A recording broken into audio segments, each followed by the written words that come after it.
পালন করা, এই দুই শব্দ ওতপ্রোতভাবে জড়িত। শিক্ষা দীক্ষা,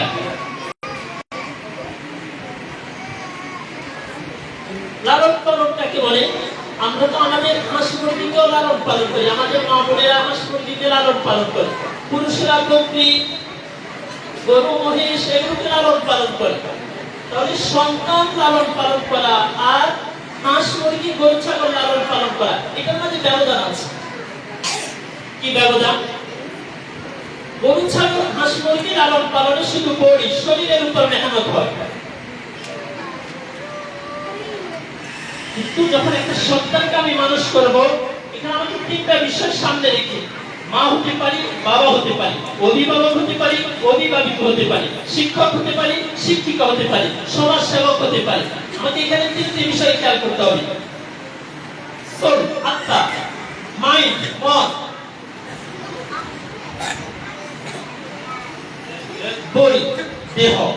আমাকে এই তিনটার ক্ষেত্রে আমাকে তিনটাকে সামনে রেখে লালন পালন করতে হবে। তাহলে আমাকে আত্মা, মন, দেহ, আমি বাচ্চাকে মারবো, এই তিনটাকে সামনে রেখে মারবো। বাচ্চাকে ধমক দিব, আত্মা, মন, দেহ, তার বয়স কতটুকু, তার মন কেমন, তার আত্মা কেমন, এই তিনটা সমন্বয়ে যখন আমি ধমকের পরিমাণ দিব, তাহলে বাচ্চার এই ধমকে কাজে লাগবে।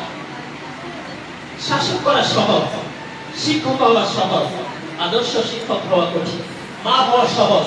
আমি প্রায় বলে থাকি, রাস্তার পাক দিয়ে অনেক সময় মা হয়ে যায়, রাস্তার পাগলও বাবা হয়, তবে তারা আদর্শ বাবা, আদর্শ মা। আমাকে আদর্শ মা হতে হবে, আমাকে আদর্শ বাবা হতে হবে, আমাকে আদর্শ শিক্ষক হতে হবে। আমার ছাত্র, আমার স্টুডেন্ট আমাকে অনুসরণ করে কি? অবশ্যই করে। সেটি ইতিবাচক হতে পারে, সেটা নেতিবাচক হতে পারে।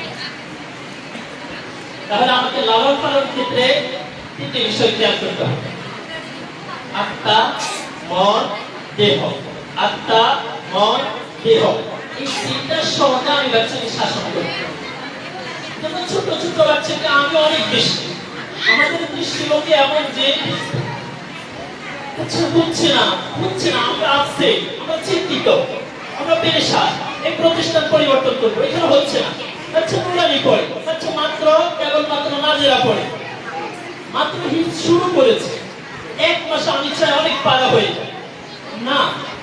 প্রাথমিক পর্যায়ে বাচ্চাকে লাগিয়ে রাখা, শুধু লাগিয়ে রাখা, একটা সময় আনতে বাচ্চা অনায়াসে পড়তেছে। এখন যদি আমি বাচ্চাকে বারবার পরিবর্তন করাই, তাহলে বাচ্চা ছিটকে যাবে, বাচ্চা প্রতিষ্ঠানে ভুল ধরা শুরু করবে, শিক্ষকের ভুল ধরা শুরু করবে। এই প্রতিষ্ঠানে যখন সমস্যা দেখে যখন এখান থেকে ছুটি পেয়ে যাবে, সে আরেক প্রতিষ্ঠানে গিয়ে আবার অভিযোগ করবে। তো এখান থেকে এভাবে নিতে নিতে বাচ্চার ভবিষ্যৎ নষ্ট হয়ে যাবে। তাহলে বাচ্চাকে আমাদেরকে লাগিয়ে রাখতে হবে। বাচ্চার তারবিয়া, লালন পালন, এটা বাচ্চার যোগ্যতা, বয়স অনুপাতে আমাকে সেই তারবিয়া দিতে হবে। আমরা ছোটবেলায় একটা কিতাব পড়েছি, মুফিদুত তালিবিন, ছাত্রদের উপকার। এটা আরবি সাহিত্যের অলংকারের জন্য আমাদেরকে পড়া হয়।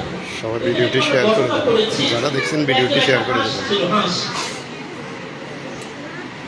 ওটা স্বর্ণের ডিম দিত। এখানে নতুন নতুন আরবি শব্দ আছে, এই জন্য এই ঘটনাটা বর্ণনা করেছে।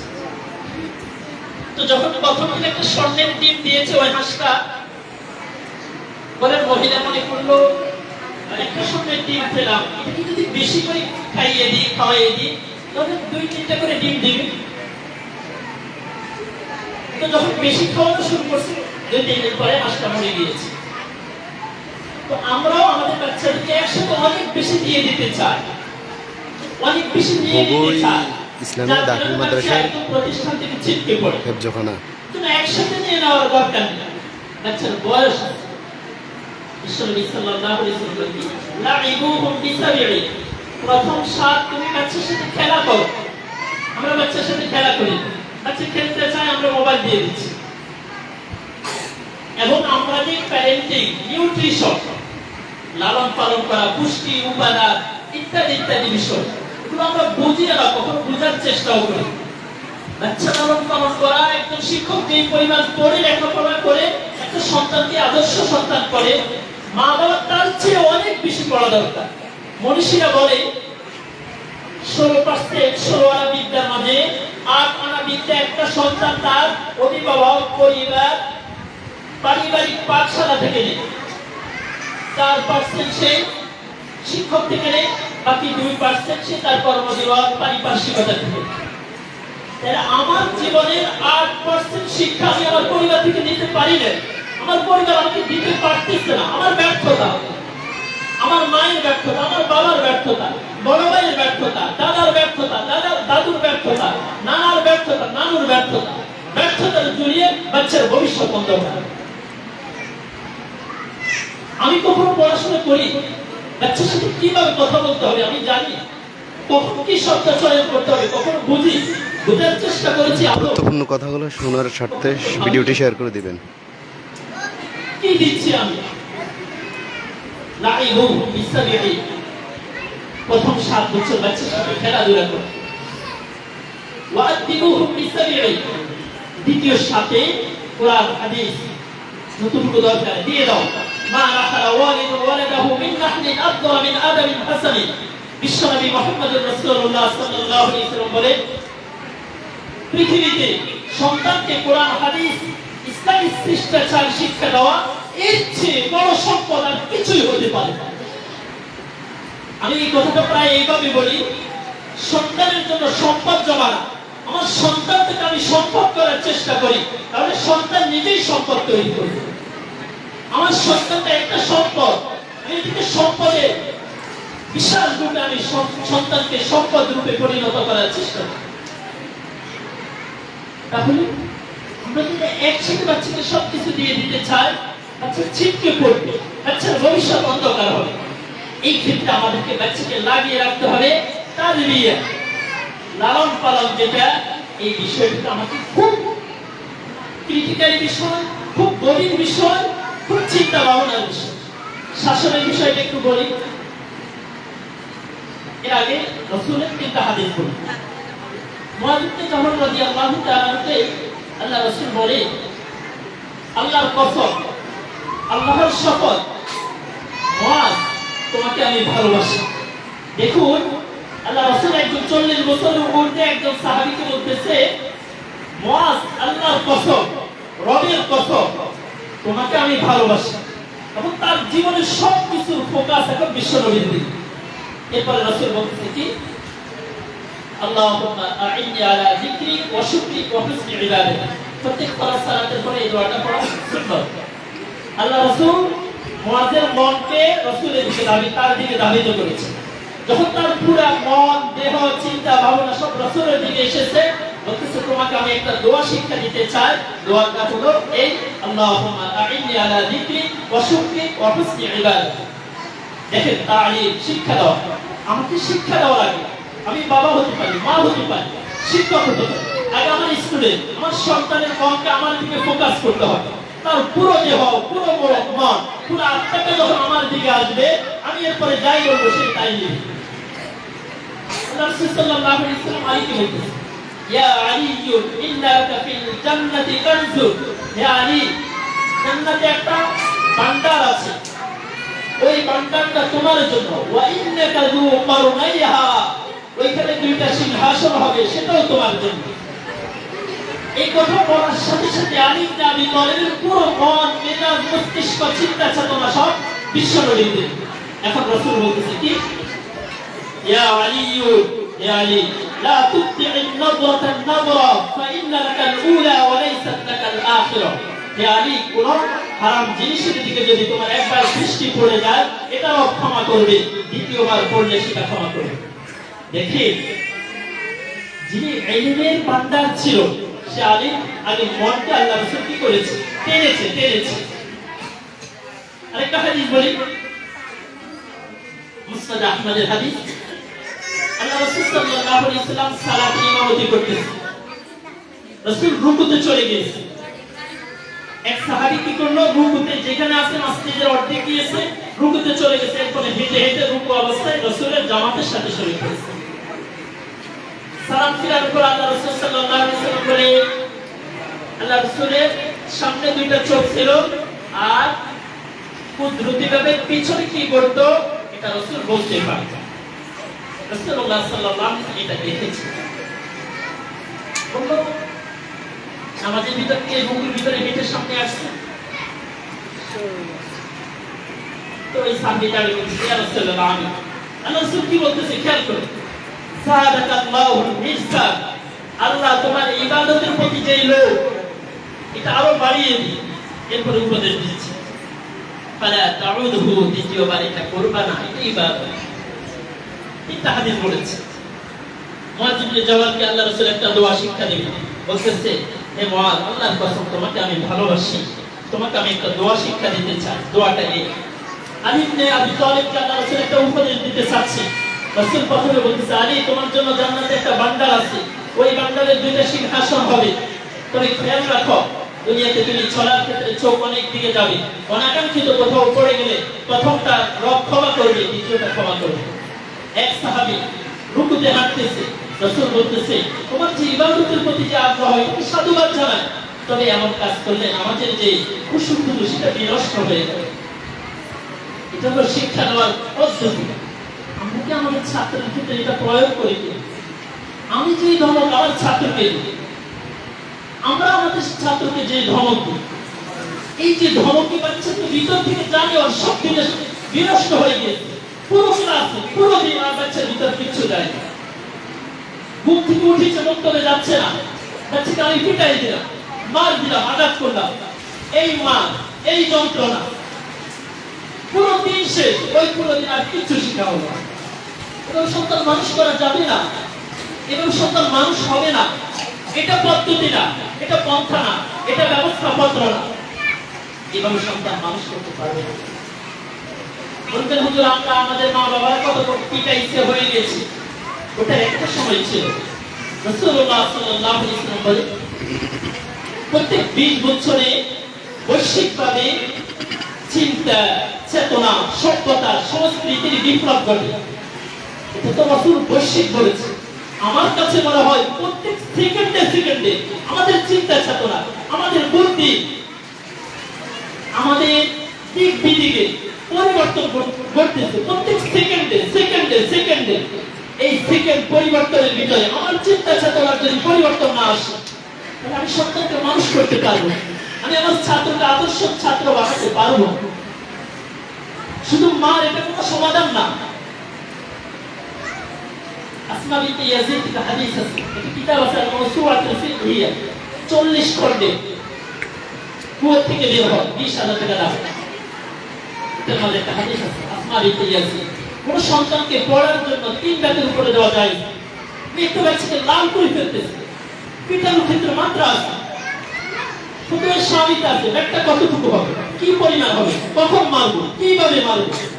একটা ব্যাগ এক হাতের বেশি বড় হওয়া জায়েজ নেই, কনিষ্ঠ আঙ্গুলের থেকে চিকন এর চেয়ে মোটা হওয়া জায়েজ নেই। ওলা তাদরিবু ওয়াজহা, চেহারাতে পিটানো জায়েজ নেই। ওলা তাদরিবু বাতনা, পেটে পিটানো জায়েজ নেই। ওলা তাদরিবু রাসা, মাথায় আঘাত করা জায়েজ নেই। আমি আমার বাচ্চাকে থাপ্পড় দিচ্ছি, চপেটে আঘাত দিচ্ছি, গালের উপর দিচ্ছি, পেটের উপর ঘুষি কাটতেছি, এই যে ব্যবস্থা, এই যে এই বিষয়গুলো কখন আমরা ভাবছি? কেন সন্তান নষ্ট হয়ে যাচ্ছে? একটা 10 বছর শিশু কেন চা দোকানে থাকবে? কেন আমাদের হৃদয়ে রক্তক্ষরণ হচ্ছে না? কেন আমার প্রতিষ্ঠানের না, আমার সমাজের তো এই ছেলে কেন নষ্ট হয়ে যাবে? কখন কি আমরা ভাবছি? এইভাবে আমরা সবাই যদি ভাবতাম, তাহলে আমাদের সমাজের একটা সন্তান নষ্ট হতো। তাহলে আসি, কেন শিখবো? পড়ালেখা কেন করবো? শেখার জন্য। শিখলে কি হবে? দক্ষতা হবে। দক্ষতা কাকে বলে? যাতে বিনা চিন্তায় কাজ করতে পারে। শিক্ষার সাথে সাথে দীক্ষার প্রয়োজন। দীক্ষা কিভাবে অর্জন করব? দীক্ষা মানে লালন পালন। পশু পাখির ক্ষেত্রে, জন্তু জানোয়ারের ক্ষেত্রে শুধু পড়ি, দেহের ক্ষেত্রে চিন্তা করলে হয়ে যায়। কিন্তু একটা সন্তান, একটা ছেলে, একটা ছাত্রছাত্রীকে মানুষ করার ক্ষেত্রে, তার বিয়ে লালন পালনের ক্ষেত্রে আমাকে আত্মা, মন, দেহ তিনটার সমন্বয়ে আমাকে চিন্তা করতে হবে। আমার উপযুক্ত কিনা? আমার বাচ্চাকে আমি গালি দিচ্ছি, আমার বাচ্চাকে আমি মিথ্যা শিক্ষা দিচ্ছি, এগুলো বিষয়ে আমরা খেয়াল করি। এই শিক্ষা দেওয়ার ক্ষেত্রে একটা বিষয় আছে, গুরুত্বপূর্ণ কথাগুলো অন্যরা শোনার জন্য ভিডিওটি শেয়ার করে দিবেন। শিক্ষা বিজ্ঞানের ভাষায় এটাকে বলা হয় আইস ব্রেক। আইস ব্রেক মানে প্রশ্ন করে করে শিক্ষা দেওয়া। বাবা বলো তো এটা কি, বাবা বলো তো এটা কেমন, কেন বাবা বলো তো এত এত কত। কি শিক্ষা বিজ্ঞানের ভাষায় বলে আইস ব্রেক। প্রশ্ন করে করে বাচ্চাদেরকে পাঠদান করা, এটা খুবই ইতিবাচক, খুবই দ্রুত বাচ্চারা অর্জন করতে পারে। এটার ক্ষেত্রে আরো একটা ফর্মুলা, ইনফরমেশন, ইমোশন, ডিসিশন।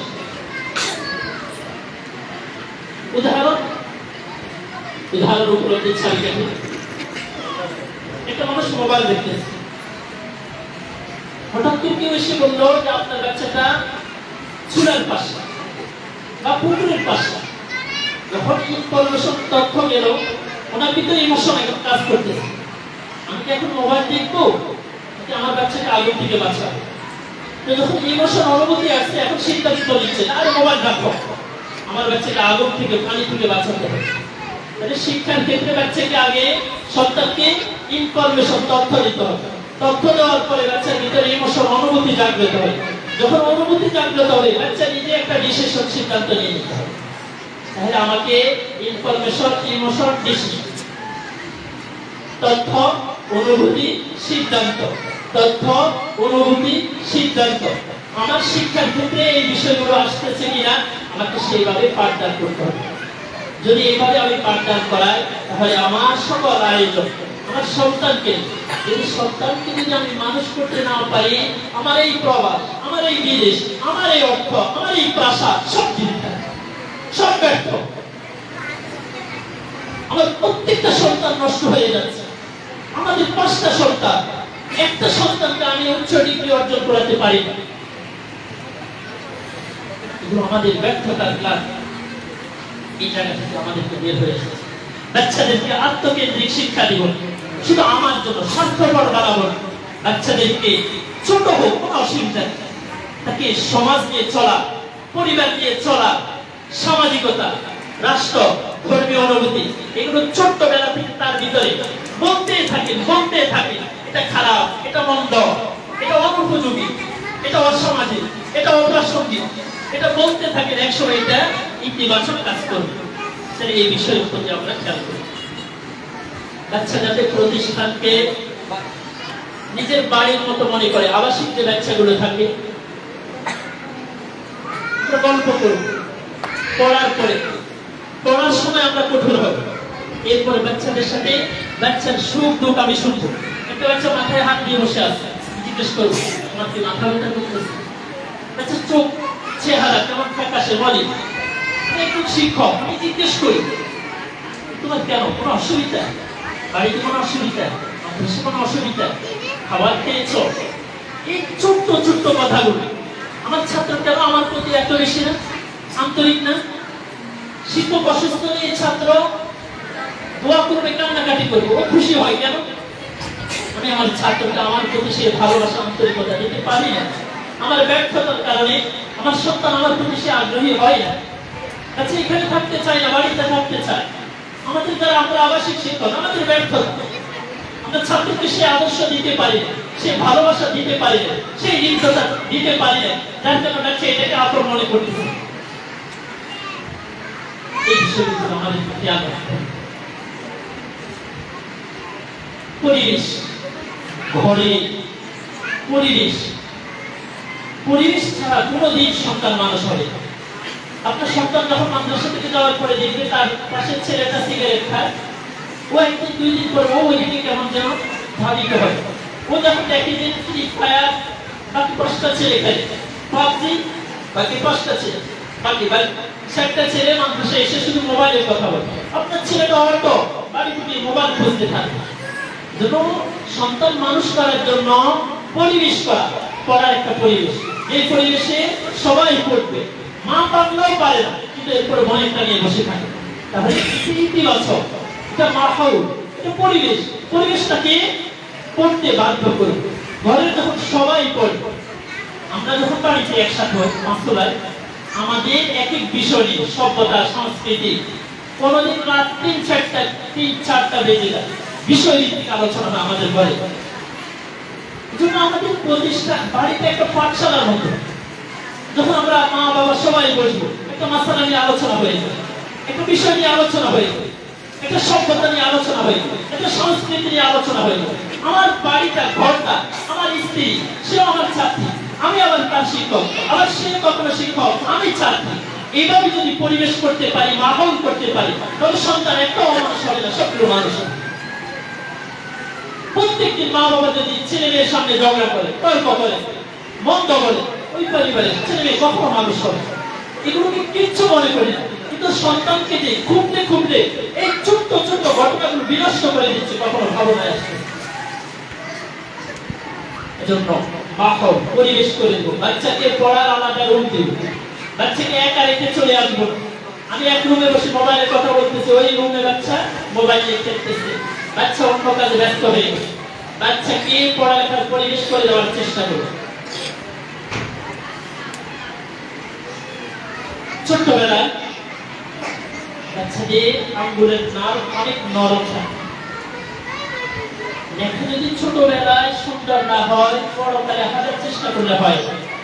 এজন্য কোরআনীতে ছোট সময়ে যদি লেখা সুন্দর না হয়, ইসলাম কি বলে? আল-ইলমু সাইদুন ওয়াল কিতাবাতু কায়দুন। এটা এমন এক জিনিস, এটা উড়ন্ত পাখির মতো, যখন লিখবেন এটা আপনার খাঁচায় বন্দী হয়ে যাবে। এরপরে রাসূল বলে আল কিতাবাতু, কেউ এটা হাদিস বলেছে, কেউ এটা হাদিস বলে না, আরবি উক্তি বলে আল কিতাবাতু নিসফুল ইলম, আল কিতাবাতু নিসফুল ইলম। লেখা সুন্দর জ্ঞানের বিদ্যার ইলমের অর্ধেক, লেখা সুন্দর জ্ঞানের বিদ্যার অর্ধেক। অতএব আমার সন্তানকে আমি লেখা সুন্দর করব। ছোট থেকে শিশু শ্রেণীতে তার লেখা যেমন কন্ডিশন ছিল, প্রথম শ্রেণীতে আরো খারাপ, তাই তার ব্যর্থতা। এই ব্যর্থতা উত্তরণের জন্য কি করণীয়, আমাকে সেটা খেয়াল রাখতে হবে। প্রথম শ্রেণী থেকে তৃতীয় শ্রেণীতে তার লেখার মান আরেকটু আপডেট, আরেকটু উন্নত, আরেকটু সুন্দর হতে হবে। এই বিষয়ে বাংলা আগে থেকে ভালো হয়েছে। প্রত্যেক দিন, প্রত্যেক সপ্তাহ, প্রত্যেক মাস তার আপডেট, অগ্রগতি হচ্ছে কিনা আমাকে সেই প্লাস মাইনাস ক্যালকুলেশন যোগ দিয়ে আমাকে দিতেই হবে। যদি না দিই তাহলে আমি সফল অভিভাবক হতে পারি। ব্যবসায়িক যেমন মাস শেষে হিসাব না করলে একসময় তার ব্যর্থতার গ্লানি আসে। শিক্ষক তার ছাত্র নিয়ে মাস শেষে গবেষণা করবে, অভিভাবক মাস শেষে তার সন্তান নিয়ে ভাববে, গবেষণা করবে, সামানি বা বের করবে।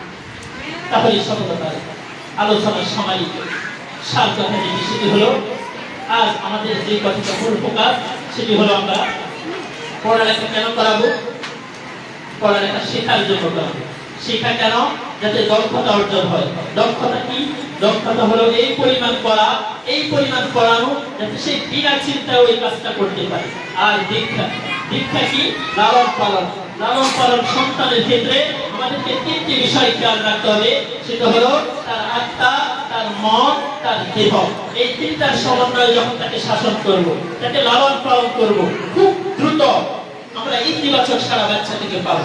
শাসনের ক্ষেত্রে চিন্তা ভাবনা করি, যত্রতত্র যখন তখন রাগের উপর শাসন করা যাবে। প্রচুর একদম স্পষ্ট বলেছে, বাবাকে আল্লাহ কাল কিয়ামতের ময়দানে আসামির কাঠ গড়ায় দাঁড় করাবে, এই বাবা পরিবারের সে বেশি শাসন করে। তাই আমরা এই বিষয়ে শিক্ষকরা অনেক সময় বেইনসাফি করি। যাদের সাথে সুসম্পর্ক থাকে তাদের সন্তানকে এক চোখে দেখি, আর যখন দুর্বল অসহায় সন্তানগুলোকে ভিন্ন চোখে দেখি। রাসূলুল্লাহ সাল্লাল্লাহু আলাইহি ওয়াসাল্লাম বলে, "কারিমু বাইনা আবনাইকুম", তোমরা সন্তানদের ক্ষেত্রে ব্যালেন্স বা সমতা রক্ষা করো। ওয়ারাউ বিকুবিনি, প্রতিপারে চুম্বন দেওয়া। বাচ্চাকে আদরের ক্ষেত্র একটাকে, যদি ছেলেকে একটা আদর দাও, মেয়েকে একটা আদর দাও। যদি তিনটা সন্তান থাকে, এটাকে যখন দিয়েছো, ওই দুইটা সন্তান উপস্থিত, তাদেরকে একটা একটা আদর দাও। আল্লাহ রাসূল এতটুকু বিষয়ের প্রতি খেয়াল রেখেছে। তাহলে আমরা যদি আমাদের সন্তানের এই সব কাজ না করি, তাহলে আল্লাহর আদালতে শিক্ষক আসামি হবে। আল্লাহ আমাদেরকে বুঝার তৌফিক দান করুন। সর্বশেষ যে কথাটা বলবো সেটা হলো অনুপস্থিতি। এটাকে বয়কট করবো। একদিনের অনুপস্থিতি এক সপ্তাহে ডাক্তার লাগে, এক সপ্তাহ অনুপস্থিত থাকলে পুরো মাস, আর একটা সপ্তাহ এক মাস না থাকলে পুরো বছর তার কোনো উন্নতি হয়। এজন্য যত আমাদের বেড়ানো দরকার, অন্যত্র যাওয়া দরকার, বৃহস্পতিবার শুক্রবার শেষ করবো বন্ধ সময়, যথাসময় সন্তানকে নিয়ে আসা, এটা সচেতন অভিভাবকের অন্যতম একটি দিক। এই বিষয়ে আমরা খেয়াল রাখবো। আর্থিক বিষয়গুলো আমাদের শিক্ষক মহোদয় বলেছে। আমরা মনে করি কয় টাকা দিয়ে একটা প্রতিষ্ঠানে একজন শিক্ষকের, একজন মুসলমানের কাজ কি শুধু শিক্ষকতা করা না। একজন মানুষের ইমানের পরে সবচেয়ে বড় দায়িত্ব যেটা সেটা হলো বৈধ পন্থায় জীবিকা উপার্জন করা। এজন্য শিক্ষকতা করতে হবে, এটা ফরজ। আমার ফরজ হলো আমাকে বৈধ পন্থায় জীবিকা উপার্জন করা। তবে এই যে প্রতিষ্ঠান, এই যে সমাজ, এটা একটা প্রতিষ্ঠান এত সুন্দর একটা প্রাসাদ নির্মাণ করেছে, একটা ঘর অবকাঠামো নির্মাণ করেছে, এটা ওনাদের উপর ফরজ ছিল। কিন্তু অভিভাবকের উপর ফরজ তার এই সন্তানকে দ্বীনি ইলম শিক্ষা দেওয়া, মা বাবার উপর ফরজ। আপনার ওই ফরজ দায়িত্বটা এই শিক্ষক মহোদয়, এই কমিটি পরিচালনা করতেছে। এজন্য আপনার প্রত্যেকটা দোয়াতে শিক্ষক এবং প্রতিষ্ঠান পরিচালনা কমিটির জন্য আপনার স্পেশাল দোয়া থাকা দরকার। আমাদের আপনার সন্তান মানুষ করা, এটার জন্য আল্লাহ দুনিয়াতে আমাদেরকে পাঠায়। আমাদের মূল কাজ হলো ইমানের পরে যেটা সেটা হলো বৈধ পন্থায় জীবিকা উপার্জন করা, এটা ফরজ। কিন্তু আপনি মায়ের জন্য, বাবার জন্য, অভিভাবকের জন্য ফরজ যেটা সেটা হলো আপনার সন্তানকে দ্বীনি ইলম শিক্ষা দেওয়া। এই ক্ষেত্রে এসে আমরা যেটা মনে করি খালি কোরআন হাদিস পড়বে, কোরআন হাদিস পড়বে, এই জায়গা থেকে আমাদেরকে বের হয়ে আসতে। ইস্ট ইন্ডিয়া কোম্পানি ব্রিটিশরা আসার আগেও আমাদের প্রতিষ্ঠানগুলোতে ফিজিক্স, কেমিস্ট্রি, রসায়ন, পদার্থবিজ্ঞান, চিকিৎসা বিজ্ঞান এগুলো সবগুলো পড়ানো হতো। কিন্তু আজকে আমরা আলাদা করে দিই, এটা জানালেন, এটা অ্যারাবিয়ান, কোনো জানালেন নেই, কোনো অ্যারাবিয়ান। কোরআন একটা সূরা আছে, সূরাতুল হাদিদ, লোহা, প্রযুক্তি। আজকে বিশ্ব প্রযুক্তি দিয়ে এগিয়ে গেছে। যদি একটা ছেলে যদি হাফেজ হওয়ার পরে সে যদি ডাক্তার হতে চায়, কোনো আপত্তি নেই। একটা ছেলে যদি শুদ্ধ করে নুরানি পড়ে সে যদি প্রকৌশলী হতে চায়, কোনো আপত্তি নেই। তবে তার বেসিক নলেজটা যাতে ধর্মীয় আসতে হবে, এটা হলো আমাদের মূল টার্গেট। সবাই হুজুর হওয়ার দরকার, হুজুর যা হয়েছে অনেক হয়েছে। আর একটু অদক্ষ হুজুর হওয়ার চেয়ে দক্ষ পুরো সমাজে একজন হওয়া দরকার। কাপড়ের চোপড়ে হুজুর হওয়ার কোনো দরকার নেই। আর আমার সন্তান শুধু মুয়াজ্জিনি করবে আর ইমামতি করবে, এটার জন্য আর পড়ানোর কোনো দরকার নেই। যদি প্রতিষ্ঠান এটার জন্য হয় তাহলে বন্ধ করে দেওয়া হবে। আমার সন্তান একজন সমাজ সেবক হবে, আমার সন্তান একজন সমাজের নেতৃত্ব দিবে। সে যেমন মসজিদে গেলে ইমাম, সে সমাজের নেতৃত্ব দিতে গেলে সে একজন নেতা। যদি এই সমন্বয় ব্যালেন্স করে, ভারসাম্যতা রক্ষা করে যদি চলতে পারি, তাহলে আমাদের প্রতিষ্ঠান ঠিক আছে, নচেত এই প্রতিষ্ঠানের কোনো প্রয়োজন। তাই আসি আজকে এই বিক্ষিপ্ত বিচ্ছিন্ন কথাগুলো আল্লাহ আমাদেরকে বোঝার তৌফিক দান করুন। আমাদের এই প্রতিষ্ঠানকে আল্লাহ তাআলা উত্তরোত্তর সফলতা দান করুন। আমরা পর্যায়ক্রমে প্রতিষ্ঠানের স্বার্থে অনেক সিদ্ধান্ত নিব। অভিভাবকদের সাথে আমরা আরো ছোট্ট পরিসরে কথা বলব। আপনাদের সমন্বয়ে আমরা প্রতিষ্ঠানকে কিভাবে এই সন্তানগুলোকে আগামী প্রজন্মে যোগ্য উত্তরসূরি বানিয়ে দিতে পারি, সেটার জন্য আমরা আপ্রাণ চেষ্টা করব। আপনারা আমাদেরকে সর্বাত্মক সর্বোচ্চ সাহায্য সহযোগিতা করবেন, সেই প্রত্যাশা, সেই কামনা রাখি। আল্লাহ তাআলা আমাদেরকে আলোচনার উপর আলোচনা শ্রবণকারী ব্যক্তিকে আমাদের তৌফিক দান করুন। আলোচনার মধ্যে কোনো ভুল ভ্রান্তি হয়ে থাকলে স্মৃতিপট থেকে মুছে দিয়ে উত্তম, সুন্দর, উৎকৃষ্ট সুন্দর কথাগুলোর উপর আমাদের তৌফিক দান করুন। আসসালামু আলাইকুম ওয়া রাহমাতুল্লাহি ওয়া বারাকাতুহু।